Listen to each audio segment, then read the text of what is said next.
as we go down the road with legacy, basically what you're going to start seeing is instances where we phase out older products and we replace them with newer products.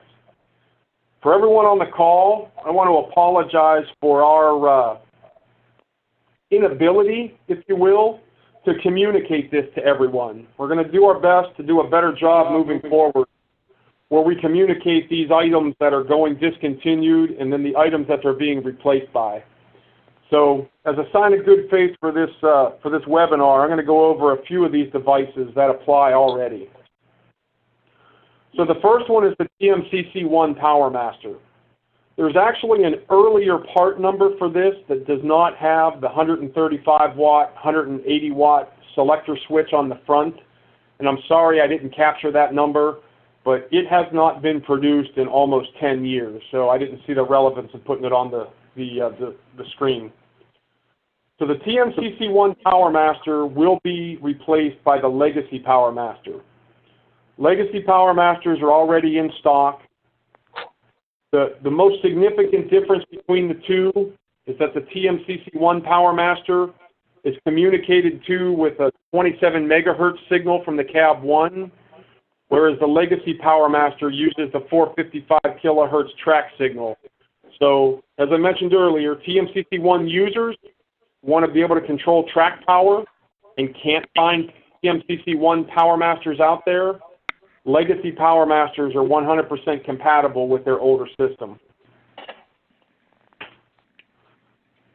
The next two devices are the TMCC1 ASC, the accessory and switch controller. That's now being replaced by the ASC2. The ASC2 should be in stock no later than the end of July of this year. As you can see in the photo on the right, it has those new standardized PDI connectors on the bottom left-hand corner of the device.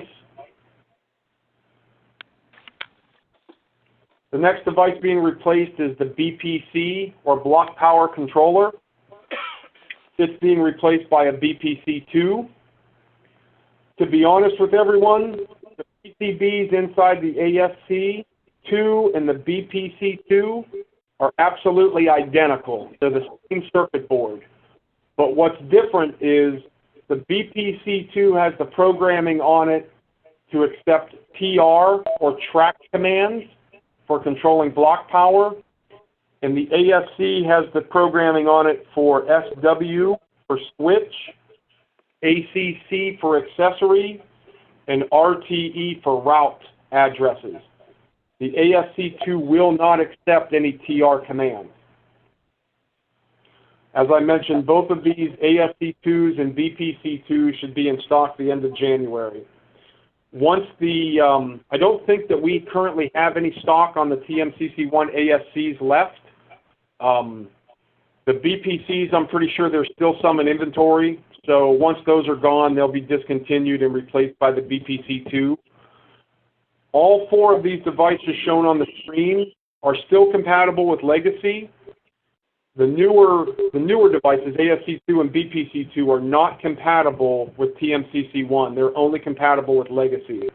But the ASC and BPC, the original instruments, are compatible with both systems. So please don't draw the conclusion that the ASCs and BPCs are now obsolete, because they are not. They're just being replaced by newer products. The next screen, we've got the original TMCC1 command set. That's been replaced now by the Cab 1L, Base 1L. These two devices are available in 3 different formats. You can buy the Cab 1L separately, you can buy the Base 1L separately, and you can buy the two as a pair. And if you do the math, I'm pretty sure the math works out to be the same, whether you buy one or the other or both together. The next component on the list that's going to be replaced is going to be the TPC 400. As many of you know, the TPC 400, the value it brings to the table is that it allows you to put 20 amps of AC power on your track and have it properly circuit protected. The TPC 400, once they run out of stock, if they haven't already, will not be offered again under that product number. Instead, they'll be offered by a new TPC 400 that'll be revealed in the 2015 Volume 1 catalog. Same thing holds true for the TPC 300, the 15 amp version. That too will be replaced by a device in the 15C1 catalog. Both of those new devices will have the new PDI interface to them. They'll work on the high-speed system, high-speed network. Take a few minutes and talk about some additional legacy resources before we get into questions.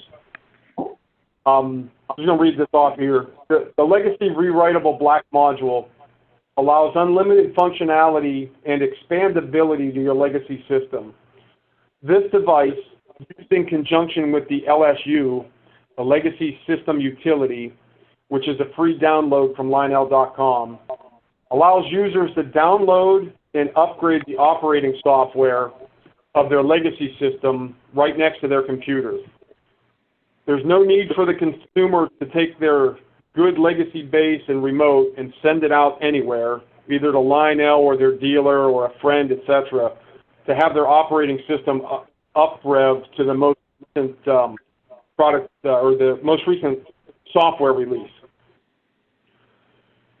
By downloading the LSU, the Legacy Software Utility, Legacy System Utility, by downloading that onto your computer, you can connect your computer to your legacy base, and this rewritable module is in effect a USB jump drive.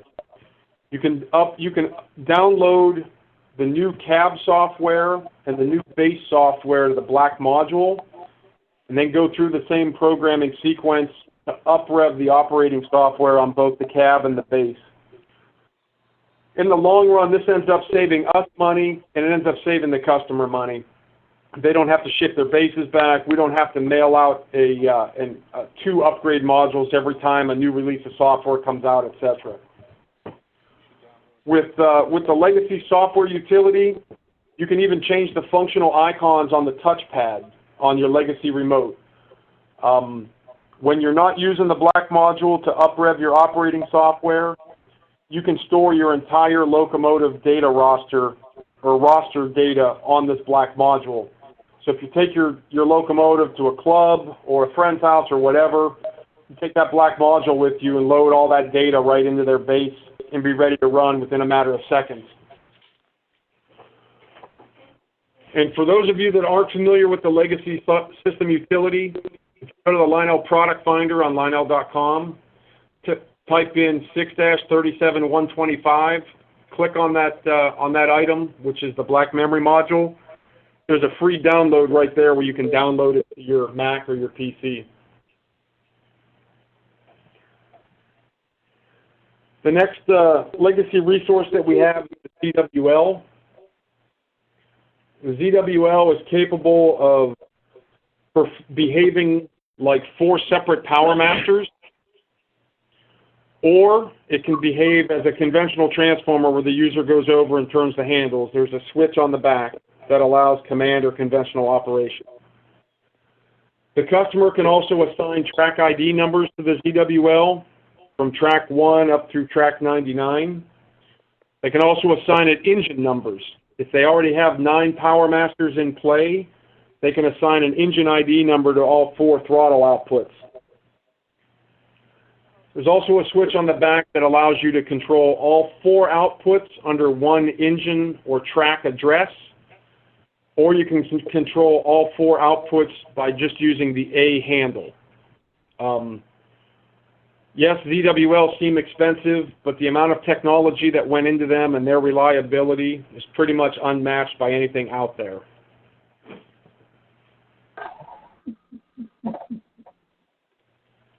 The next device that we have for legacy resource are these 180-watt Powerhouses. These were in stock in the middle of May, and they are now, I believe, out of stock again. We'll have more Powerhouses back in stock in probably February of next year. We're actually doing a small upgrade to the internal circuitry on these Powerhouses to make them a little bit more robust than they have been in the past. But that's what the delay is related to. At any rate, the 180 watt Powerhouse is the only 10 amp AC transformer on the market aside from the ZWL. 180 watt Powerhouses can be used with GW 180s, ZWCs, which are the first release ZWLs with the external power supplies, Legacy Power Masters, TMCC1 Power Masters, TPCs, or direct lock-ons. Next device we have is the direct lock-on. Basically, this device is designed for the operator who's only going to run legacy. There's no conventional control in the equation at all. The direct lock-on basically, to sum it all up, aside from what it truly is, which is great short circuit protection for your railroad. The other way to look at it is the direct lock-on provides the required Molex connector to take the end of that Powerhouse connector, plug it into that Molex connector, and then transfer that power to the track safely. The littlest of shorts will cause this Powerhouse lock-on to trip, and then it'll kick back on its own, so you don't have to walk over and reset a circuit breaker, etc. And that's the end of the presentation.